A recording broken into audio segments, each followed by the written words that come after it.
Gentlemen, the 1-3-5-7 plan is in effect. Jim Montgomery deployed the plan last night, and nothing he said after that Bruins loss last night should indicate that he is going to stray from it.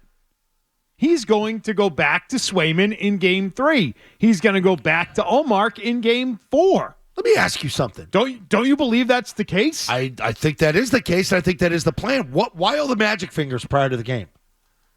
Why are we playing games here? I don't know. You're in the I don't playoffs. understand You're that round part. one. You got two damn good goalies that you believe in. Why would you play a weird game prior to the game to where, if I'm Ullmark, why is he playing games? He knows I'm the guy. Back me. Like that hesitation to back him, and you're really gonna make Matthews shake in his boots or his skates a little bit more because it's gonna be a different goalie. No, premier goal scorer. He doesn't care who's in net.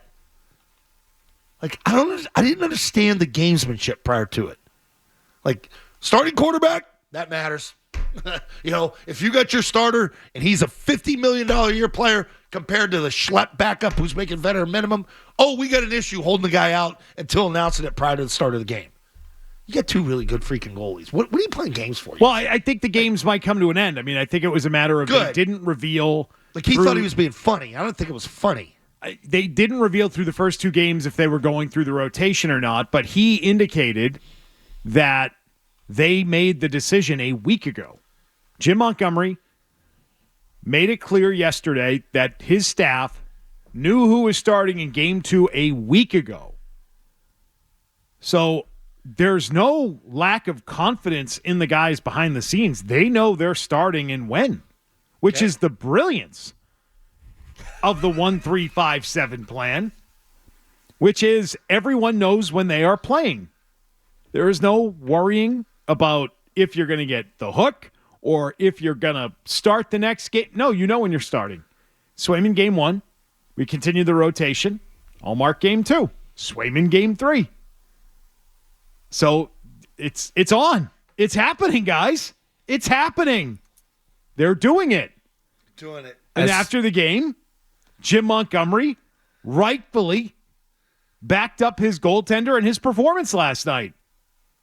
Swayman wouldn't have changed the outcome of that game last night.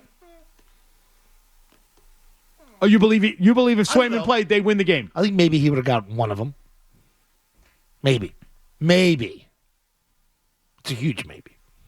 Out of all the things that the Bruins did wrong last night, you want to talk about the goalie being one of their problems? No, but he was uneasy at first. I thought, yeah. He looked a little sketchy. A little herky-jerky. He was tested a lot in that game. Oh, I thought he made performed a lot of good saves. Well. Yeah. Yes. Yep. Unlike the goaltender at the opposite end of the ice, who really didn't face much of a challenge at all because the Bruins were putrid offensively. I know, and I heard Wallach talk about like games where he gave up 3 or more goals. I think it's over 15. He's like one of the highest as far as biggest goals given up in the course of games. But yet this is that damn sport, man, where you get hot at the right time and you're feeling it. And he had a good one last night, even though he didn't get pestered with shots. He was still the winning goalie last night. He made enough plays. That's all they need. That's all you need in that sport. It's weird. It's funky. But that's why you get the voodoo sticks out, or you get the rubbing alcohol, or you get the incense, or, you got to go ride the hot hand. Like, you freak yourself out because it's the one sport you feel like a guy could get on a heater. Man, you had that game last night. You did. That freaking goal, the damn goal that tied it up at 2. Oh, that pissed you off. You had that game.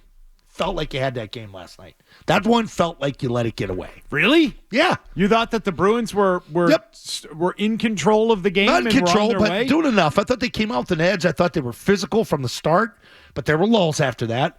But at the beginning, man, they were flying around. They were hitting.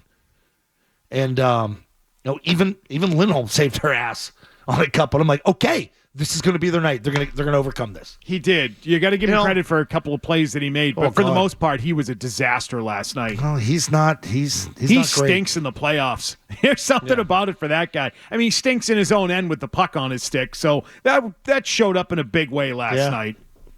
I give Maroon credit for coming back from what he came back from. To have back surgery like that and just kind of target the playoffs and have that veteran presence and that whole big wide stance he has, like it's a big bear coming down the ice. You know, he leans on you, and you know, I just felt that they had that one last night. I thought they were going to go back to Toronto up 2-0. I did.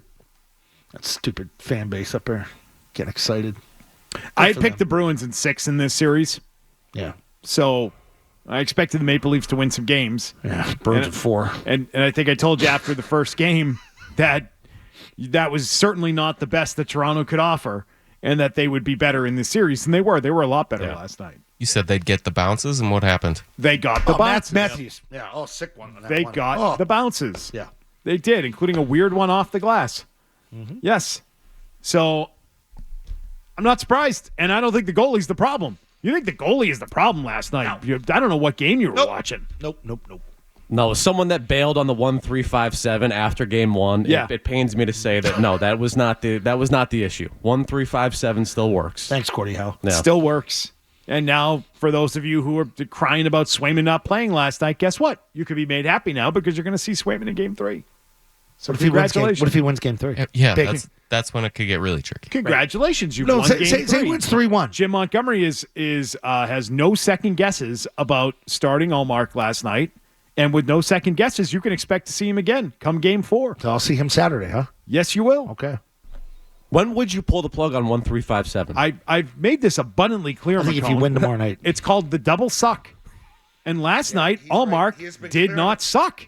So we haven't even had a single. That suck. was We not. haven't even gotten a sucked poor yet. performance. We have not the gotten Bruins sucked yet. have gotten good goaltending. They got great goaltending in Game 1 from Swayman. They got good goaltending from Allmark last night. So there are no problems in net for the Bruins. None. No issues. You're way too zippy happy today. What? I'm sorry? You're zippy, like everything's fine, okay. You're happy today. Thought you'd come in bad traffic. Well- Bruins lost last night. A little bit of a stinger on you. I you know? mean, what can I say? I mean, I'm right. You're flexing your goalie. You're flexing your goalie thing. The goalie thing is taking over the actual games. Well, it's a fun topic. Oh, is it? It is. It's a really fun topic. Talking goalies is always It's going great. to get real fun if they win mean, tomorrow night. Zoe, historically, Swayman stands on his head. Big playoff take from Zoe is always what? When are you going to pull the goalie? When's the goalie screwed up? I couldn't even say that this year because I think you had two good goalies. I think you had a goalie historically here in the past that could choke. And when are we going to yank him? When's the hook? I mean, I think if there's one, a couple of things with the goalie. If you want to talk about the goals that were given up, the Tavares power play goal featured Kevin Shattenkirk. Brutal. I'm not quite sure what he was going to do there. Yeah, what's he doing? So you got a problem. Pete gets hurt. He's out. Grizzlick is in the box on that. And you've got Shattenkirk out there shorthanded. And I'm not quite sure what he was going to achieve with that Olay thing that he did. It's one of those things you get stuck in time and you're like, I shouldn't have done that, but I did it. Dude, if you're going to block the shot, block the shot. I know. If not, get the hell out of the way. He committed. Get out of the way. It's a half commit. I don't know what that was. I don't want to get hit in the nuts, but I'll get hit in the leg. Here, hit me in the leg. I don't know. I kind of want to block it, but I don't. How do you feel about the goal that he gave up to Matthews? That one was filthy. Yeah, that was nasty. That's how I look at it. I didn't blame him on that one. No way. Yeah, I mean, if you're going to give, that's badass. This is just news. Like if Austin Matthews has a clean breakaway, he's going to win more often than not. That's just kind of what happens. Yeah, who was chasing him there? Who was that? Oh, his former teammate. Was that Charlie McAvoy? How's he doing in this series? Anyone want to talk about his performance? He had a big hit early. First 10 seconds. Yeah, well, he was behind the play on that one. Can't blame Allmark there. I'm not going to do it. So he was good. Allmark was good. 1-3-5-7 in full effect. You'll see him again in Game 4.